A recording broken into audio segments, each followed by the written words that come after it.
একবার এক চাকরির ইন্টারভিউতে সকলকে এক অদ্ভুত প্রশ্ন করা হয়, যা শুনে প্রত্যেক প্রার্থী হতভম্ব হয়ে যায়।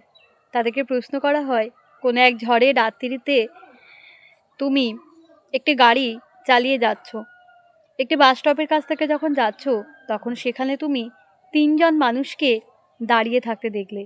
তাদের মধ্যে একজন হচ্ছেন বৃদ্ধা, যিনি প্রবল অসুস্থ, আর একজন হচ্ছে তোমার খুব পুরনো একজন বন্ধু, আর একজন হচ্ছে তোমার প্রিয়তমা নারী, যাকে তুমি সারা জীবনের জন্য নিজের কাছে পেতে চাও।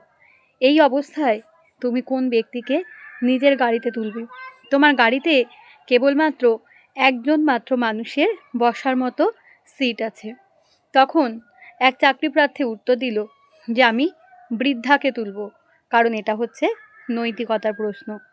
এই চাকরি প্রার্থীদের মধ্যে একজনই উত্তর দিয়েছিল যে আমি হচ্ছে আমার পুরনো বন্ধুর হাতে আমার গাড়ির চাবিটা দেব এবং তাকে বলবো ওই বৃদ্ধাকে নিয়ে হসপিটালে পৌঁছে দিতে, এবং তারপরে আমি আমার প্রিয়তমা নারীর হাত ধরে ওই বাস স্টপে অপেক্ষা করব যতক্ষণ না ওই রাস্তার পরবর্তী বাসটা আসছে।